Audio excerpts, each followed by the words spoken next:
તો પાટણમાં તંત્રની ઉલટી ગંગા જોવા મળી રહી છે। રખડતા ઢોર માટે નગરપાલિકા પ્રમુખે આપ્યું છે આવેદનપત્ર। પાલિકા પ્રમુખે કલેક્ટરને આવેદનપત્ર આપ્યું।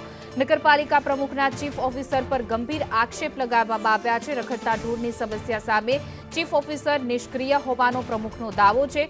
અનાવડા રોડ પર ઢોરના ત્રાસનો આક્ષેપ છે। ઢોરના ત્રાસથી રસ્તો બંધ જોવા થતો હોવાનો પણ દાવો કરવામાં આવી રહ્યો છે। રખડતા ઢોરની ત્રસ્ત સ્થાનિકો પણ કલેક્ટર કચેરીએ પહોંચ્યા છે। તો પાટણ શહેરમાં તંત્રની ચાલતી ઉલટી ગંગા સામે આવી છે। ખુદ પાટણ નગરપાલિકાના જ પ્રમુખ અને સ્થાનિકોએ રખડતા ઢોર માટે કલેક્ટરને આવેદનપત્ર પાઠવ્યું છે। નગરપાલિકામાં ચીફ ઓફિસરના આ લોકોની રજૂઆતો છાસવારે આવતી હોય, બરાબર। એ રજૂઆતને ધ્યાને લઈને અનેકવાર ચીફ ઓફિસરના હુકમો પણ કરેલા હોય, પણ ચીફ ઓફિસરોને જે નિષ્ઠાથી કામગીરી કરવાની હોય એ કરતા નહીં હોતા।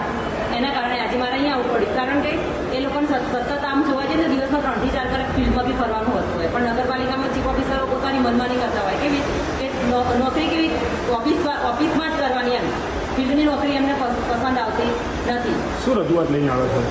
અમે અહીંયા જે રખડતી ગાયો છે એનો અડ્ડો જમાઈને જ્યાં ભરવાડ સમાજના લોકો રહે છે ત્યાં રોડ ઉપર ગાયો મૂકીને એમને રેગ્યુલેટર આવતો હોય છે ત્યારે વારંવાર કોર્પોરેટમાં રજૂઆત લઈને આવતો હોય છે। પાટણ નગરપાલિકામાં મેં રજૂઆત કરી હતી। પાટણ નગરપાલિકાએ ભરવાડોને દબાણ દૂર કરવા માટેની નોટિસ પણ આપી હતી। એ નોટિસની અનુસંધાનમાં કોઈ કાર્યવાહી થઈ નથી। એના આધારે અમે જિલ્લા સ્વાગત ફરિયાદમાં સ્વાગત ફરિયાદ કરી, સ્વાગત ફરિયાદ પણ 2018માં કરી, તેમ છતાં પણ હજી સુધી કોઈ નિરાકરણ આવ્યું નથી। અને જો હવે આ નિરાકરણ નહીં આવે ને તો એક બાજુનો રસ્તો ગાય બંધ કરશે તો બીજી બાજુનો રસ્તો અમે બંધ કરવા માટે તૈયાર છીએ।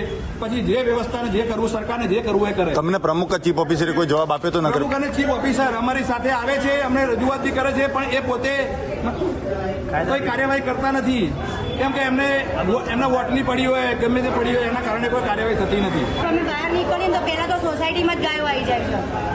અહીંથી નીકળવું તો પહેલા છોકરા બહાર રમતા હોય તો આપણે ધ્યાન રાખીને બેસી રહેવું પડે કે કાંઈક ગાય મારી દે તો પાછું એ લોકો દૂધ દોવાનો ટાઈમ ના એટલે ગાયો ગોતતા આવે એટલે ગાયો દોડાવે, એટલે આપણે તો છોકરાને કાંઈક વગાડી બેસે એટલે સોસાયટીમાં સેફ નહીં અમારે તો। આજે તમે ક્યાં રજૂઆત કરવા આવ્યા?